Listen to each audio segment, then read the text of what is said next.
મારે કોઈના પેટમાં જવું નથી, મારે પતિ થવું નથી ને કોઈની પત્ની થવું નથી, સંસારમાં સાર નથી, મારે પરમાત્માના ચરણે જવું છે, મારે પરમાત્માને મળવું છે. ઉદ્ધવ, હવે તું જ તારા ઉપર કૃપા કર. આત્મકૃપા સર્વથી શ્રેષ્ઠ માની છે. વિદ્યાર્થીને પરીક્ષામાં પાસ થવાની તીવ્ર ઈચ્છા હોય એ જ લેસન કરે છે, એને સફળતા મળે છે.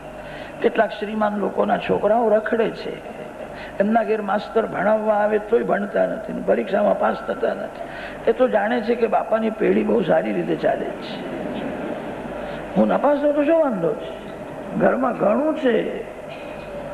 જે ગરીબ છે એને ઘરમાં જરા પણ અનુકૂળતા નથી, એને કોઈ ભણાવવા જતો નથી, એને ભય લાગે છે નપાસ થવું તો ખાવાનું મળશે નહીં, એને લાગણી છે ઉદ્ધવ તારી લાગણી તને